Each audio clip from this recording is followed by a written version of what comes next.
What's up, guys? Carl and Tyson here, No Bull Training. We're going to talk about the EPOC effect, but first, Tyson, his debut on YouTube, right? And social media. Good guy. Look how tiny he is. I think he's like 5 pounds, maybe less. Really good pup. Half Chihuahua, half Shih Tzu. About 9 weeks old. Welcome to the Saffron Clan. Say hi, bud. Say hi to YouTube. Okay. All right, guys. EPOC effect. Back to business. He wants to come back up. Back to business. Good boy, stay. So, excess post-exercise oxygen consumption. Try to say that 3 times fast. Go. EPOC or afterburn effect. Let's keep it simple. The afterburn effect. So everybody at my gym and most gyms now have Apple Watches. Look, this is a cheap G-Shock, but let's just pretend I could afford an Apple Watch and let's just pretend there's an Apple Watch. Who cares? Semantics. So these track your caloric expenditure through a workout throughout the day. They track, they do everything, I think. Your heart rate, step tracker, all good. Nothing bad. I'm not knocking it. But when a client runs up to me and says, hey, look, I burned 211 calories today, to me, it's irrelevant. And I mean that. It's irrelevant. Because did you have a good EPOC effect? Well, the body, did you lift heavy? Are you changing the body composition? I mean, if you're looking just for a caloric expenditure, go run up and down a mountain, which is phenomenal. That's what we do for Spartan races.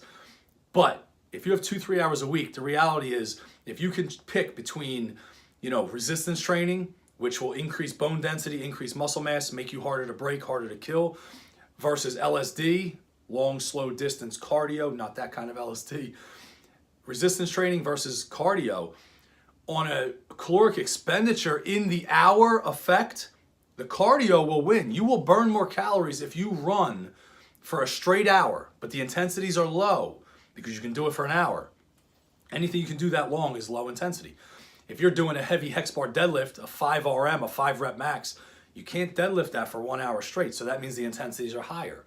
So in the big picture, in the hour, cardio looks like it has an advantage. And you think, oh man, I'm going to burn way more calories. I'm going to burn more fat. I'm going to get slim and look good and look fit.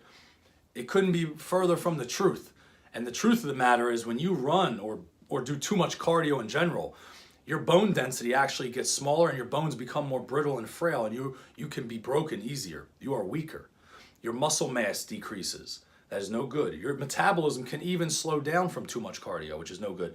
And what's that mean? You will gain body fat. So you can be skinny fat too. Versus, imagine if the person doing resistance training for the hour, they may only burn 200, 300, 400 calories, 500 if you're as big as me. And I'm twice the mass of most humans. I'm like 260. So if you had to pick LSD or resistance training, if you're looking to be stronger, have thicker bones, stronger muscles, better posture, less risk of being hurt or killed, I mean, you're stronger when you lift weights. So you become bulletproof. A good example, like even if you want to be a better runner, you should lift weights because you will decrease the risk of you getting hurt from any overuse injuries. So weight training is always the key, especially if you have 2 or 3 hours in a week in one of your busy work weeks, which all my clients are busy. None of my clients say, hey, I have all day, I can be here all day.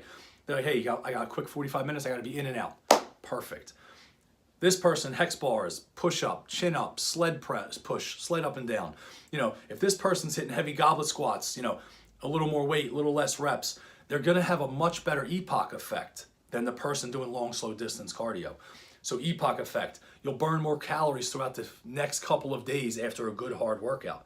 That's why I'm so hard on you guys when I say, listen, after you've passed to a certain degree, if you've gotten to a certain level where I can push you, you want to use heavier weights, slightly heavier weights, and slightly less reps, and maybe even less rest. That's going to increase the effect of the EPOC or the afterburn. So you'll burn more calories and more fat throughout the next couple of days.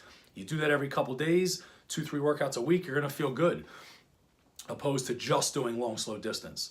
So the Apple Watch, remember this is an Apple Watch, if I burn 200 calories during the resistance training, you think, oh, that sucked. But you are getting a much better afterburn effect. Your metabolism is rocking and you are fired up. And you're changing your body composition. You are going to look more fit. You're going to look like you lift weights, which is what we want. You want to look and feel great. Weight training makes you better at everything. Makes you a better runner. Makes you a better swimmer. Makes you a better daddy. When my kids run and plow into me, I'm strong enough to accept it. Even if I fall in the snow on ice, I won't snap my arm in two, hopefully. I mean, it makes life easier when you are stronger. If I had to pick, it's always better to be strong. And it doesn't mean you have to deadlift 700 pounds to be strong. If I have some of my girls at my gym that, if you can hex bar deadlift 225 and you weigh $150, you're strong. I mean, you're very strong, and you are going to be a better human because of it.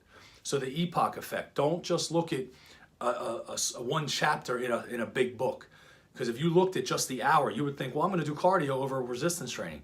But the exact opposite is true. If you want to burn more fat and have a better body composition, spend those 2-3 hours a week weight training and increasing the EPOC effect.